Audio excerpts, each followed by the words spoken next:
बिस्मिल्लाहिर्रहमानिर्रहीम। Welcome back class. आज हम लोग स्टार्ट करेंगे द लॉ ऑफ इंडिसेस। और लॉ ऑफ इंडिसेस को हम दूसरे लफ्ज़ों में कहते हैं द लॉ ऑफ एक्सपोनेंट, और इन अदर वर्ड्स में हम कहते हैं द लॉ ऑफ पावर। यहाँ पे जितने भी आज काम होंगे हम अलजेब्रा की पावर के ऊपर करेंगे, और यही बेसिक ऑपरेशन होते हैं अलजेब्रा के ऊपर अप्लाई करने के लिए। ठीक है, so without wasting time let's start the main topic, the law of indices.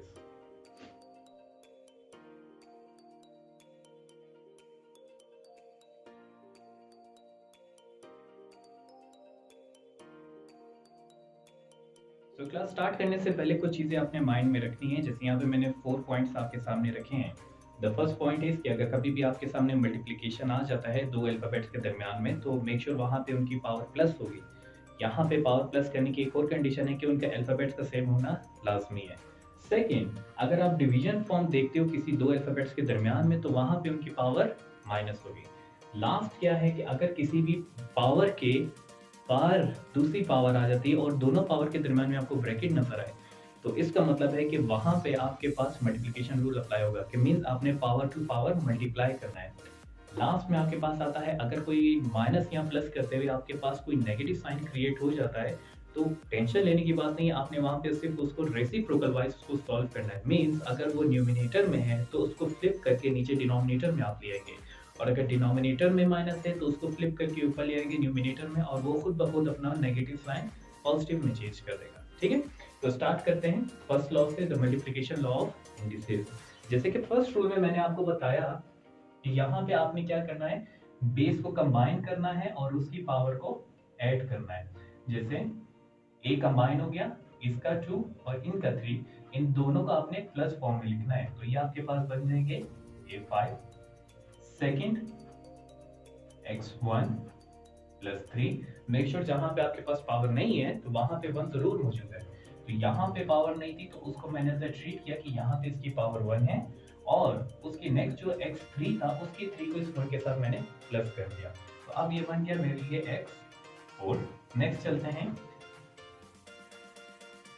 m4 plus 5, और ये बन जाएगा m9। आसान है, काफी इजी है। सिर्फ आपको माइंड में रखना है कि जो अल्फाबेट है जिसके साथ आप इसको मल्टीप्लाई कर रहे हो, वहां पे आपके पास सेम बेसिस होना लाजमी है। अगर सेम अल्फाबेट नहीं है तो आप पावर को प्लस नहीं कर सकते। जैसे अगली एग्जांपल में चेक कर ले कि यहाँ पे m4 है और इसने m4 ने प्लस करने की पावर इस m5 के साथ। क्यों?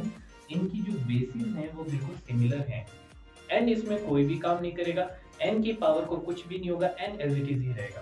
तो ये आपके पास बन जाएगी form 4 plus 5 and n2 is equal to m9 n2। अगर आप दो बेसिस को सिंगल बेस से ट्रीट करते हैं तब भी यही रूल अप्लाई होगा। जैसे b चला जाएगा सिर्फ इस b के पास और अपनी पावर को प्लस कर लेगा, means b3 plus b2 and is equal to a2 and b5। काफी आसान है, सिमिलर है। आपको मतलब ज्यादा कुछ इसके ऊपर थिंकिंग नहीं करनी है, सिर्फ माइंड में चीज रखना है कि बेस सेम हो जाए तो पावर आराम से ऐड हो जाए। ओके, अभी चलते हैं सेकंड लॉ की तरफ, the law of exponent of a product. अब यहाँ पे हम लोगों ने दो अल्फाबेट्स को एट अ टाइम ट्रीट करना है। अगर तो उनकी बेस सेम है, उनकी पावर सेम है, तो बजाय आप सिंगल सिंगल की पावर क्रिएट करोगे, आप एक होल पावर क्रिएट करोगे जिसमें ये दोनों इंक्लूड होंगे। जैसे कि इन दोनों की बेसिस सेम है, मीन्स दोनों अल्फाबेट मैच कर रहे हैं, और सेकेंडली इनकी जो पावर है वो भी सेम है। तो हम यहाँ पे क्या करेंगे, इनकी ब्रैकेट की पावर क्रिएट कर देंगे, that is a times b raise to power 2। यहाँ पे दो ब्रैकेट मौजूद थे। लास्ट में नहीं कि आप इनको ओपन करके करेंगे, आप इनकी होल पावर क्रिएट भी कर सकते हैं। उसके बाद आ जाते हैं x3 वाले पे या a3 पे। तो a3 एंड b3, इन दोनों की जो 3 है, जो पावर आ रही है क्यूब की, इनको हम कॉमन बाहर भी निकाल सकते हैं कुछ इस तरह। ठीक है, लास्ट में नहीं है कि आप सिर्फ ये स्क्वायर पे अप्लाई कर सकते हो, 3 पे भी अप्लाई कर सकते हो। मेक श्योर कि आप जो पावर बाय निकाल रहे हो वो दोनों के ऊपर सिमिलर हो। नेक्स्ट चलते हैं, अब यहाँ पे हमने क्या करना है, पावर क्रिएट करनी, लेकिन यहाँ पे ब्रैकेट सेम नहीं है। तो सबसे पहली चीज क्या करेंगे, इसकी पावर को बाहर निकाल देंगे। तो यहाँ पे आ जाएगा x time y raise to power 3 and x time y raise to power 2। अब इस फॉर्म में क्या है कि आपके पास दोनों की जो पावर है वो 1 1 के बराबर है। और इनकी बेसिस भी क्या है, सेम है। तो जब बेस सेम है, पावर सेम है, तो हम इसकी होल की ब्रैकेट क्रिएट आराम से कर सकते हैं। तो ये मेरे लिए बना देगा x times y raise to power 5। आपने सिर्फ मेक श्योर बेस सेम करनी है, पावर सेम देखनी है, उसके बाद आप एक होल पावर क्रिएट करोगे। उसके बाद अगर इनके साथ पे डिवीजन फॉर्म में भी आ जाता है कि एक अल्फाबेट्स ऊपर है न्यूमरेटर में, दूसरा अल्फाबेट नीचे है और डिनोमिनेटर में, और दोनों की पावर सिमिलर है, तो जैसे रूल हमने यहाँ पे अप्लाई किया था कि पावर को बाहर निकालेंगे, तो यहाँ पे भी हम पावर बाहर निकालेंगे। तो यहाँ पे आपके पास फॉर्म कुछ ऐसी बन जाएगी, that is x upon y raise to power 3। काफी आसान था। इसमें सिर्फ आपने क्या करना है, बेस एंड पावर दोनों को सिमिलर करना है। नेक्स्ट चलते हैं the law of exponent of a power. ये तो बहुत ही आसान है, मैंने थर्ड पॉइंट में बताया था कि अगर आपके पास कभी पावर के दरमियान में ब्रैकेट आ जाए तो सिंपल आपने मल्टीप्लाई करना है। तो जैसे यहाँ पे आपके पास ब्रैकेट है, तो आप इसको सिंपल मल्टीप्लाई फॉर्म में लिखोगे, 3 2 6। यहाँ पे भी ब्रैकेट फॉर्म है, 4 2 8। और अगर कंबाइंड फॉर्म आती है तो सेम ये दोनों के ऊपर अप्लाई होगा, जैसे 2 4 8 एंड 3 4 12। ठीक है, ये काफी इजी था, law of exponent of power. Next चलते हैं the division law of indices, और ये हमारा सेकंड पॉइंट था कि अगर कभी भी डिवाइड में आपको नजर आएगा कि दो बेसिस डिवाइड हो रहे हैं, तो उसमें आपने क्या करना है, सिर्फ और सिर्फ एक नेगेटिव साइन को पावर में ऐड करना और माइनस कर देना, जैसे हमने प्लस में किया था। यहाँ पे बेसिस कंबाइन हो जाएंगी और जो पावर है वो आपस में माइनस होंगी। तो 4 में से 3 गया, a की पावर 1।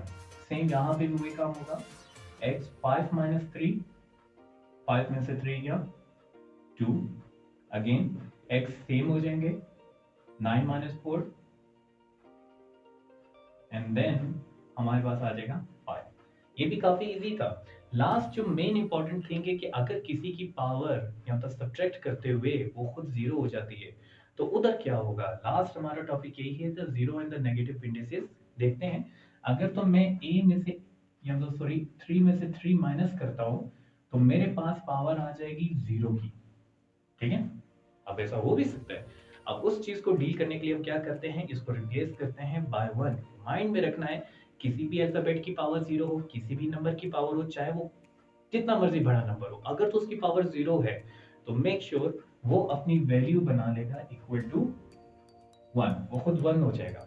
ठीक है, इवन के हमारे पास डिवाइड में भी कभी 0 आया नहीं है, तो यहाँ पे भी हम एक रूल अप्लाई करते हैं कि 0 किस वजह से बना था, कि जब 3 में से 3 माइनस हुआ। तो और अगर इसी फॉर्म को मैं दूसरे तरीके से लिख लूँ, that is a3 divided by a3, तो ये दोनों आपस में कैंसिल आउट होके तब भी मुझे क्या देंगे, 1 ही देंगे। तो इन शॉर्ट अगर आपके पास पावर कहीं 0 हो जाए तो ऑटोमेटिकली वो खुद ब खुद क्या हो जाएगा, 1 हो जाएगा, चाहे नंबर हो चाहे अल्फाबेट हो। अगर हमारे पास डबल वेरिएबल आ जाए और उसमें किसी की पावर 0 हो जाए, जैसे कि यहाँ पे 5 माइनस 5 एंड y2, तो अगेन मेरे पास जो ये 0 की पावर क्रिएट हो रही है, तो ये भी मेरे लिए बन जाएगा equal to 1 and then y2। ठीक है, और 1 का आप बेशक लिखो या ना लिखो तो एज इट इज वही रहेगा 1। तो अब चलते हैं लास्ट टॉपिक पे, अगर नेगेटिव पावर कहीं पे क्रिएट हो जाती है। फॉर एग्जांपल मैं इसको हल करता हूँ, मीन a5 माइनस 6, और हल करने से मुझे मिलता है a raise to power minus 1। अब इस माइनस के साइन को कैसे रिमूव किया जाए, चाहे वो -1 का साइन हो, चाहे कोई भी रियल नंबर हो, माइनस को कैसे रिमूव किया जाए। हम इसको सिंपल क्या करते हैं, इसको फ्लिप करके डिनोमिनेटर में ले आते हैं कुछ इस तरीके से। हमें पता है हर अल्फाबेट के ऊपर पावर 1 होती है, हमने उस 1 को जब जैसे ही फ्लिप किया तो वो गायब कर दिया। और 1 गायब क्यों हुआ था, क्योंकि अब उसके साथ कोई नेगेटिव साइन नहीं है।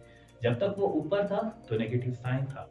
अब लाजमी नहीं कि आपके पास 1 आए, अगर तो कहीं पे आपके पास a की पावर -3 आ जाती है, तो आप उसको फ्लिप करके नीचे लाएंगे तो आपके पास a की पावर +3 हो जाएगी। सो ये आपके पास था last rule, zero and negative indices. ये तमाम रूल्स आप अप्लाई कर सकते हो।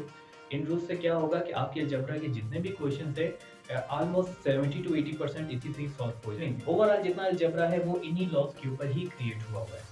आई होप आपको क्लियर हुआ होगा। लेकिन जाने से पहले एक चीज आपने माइंड में रखनी है कि ये जितने भी रूल्स आज हमने की, ये सारे रियल नंबर के ऊपर अप्लाई होते हैं। अगर आप बीच में इसको कॉम्प्लेक्स नंबर को ऐड करोगे तो वहां पे सिचुएशन काफी चेंज हो जाएगी। और उसको अगर जानना है तो please follow me. And if you want the next topic on the same topic, inform me. I will bring another question with a difficult conditions. So till then, take care. Allah Hafiz.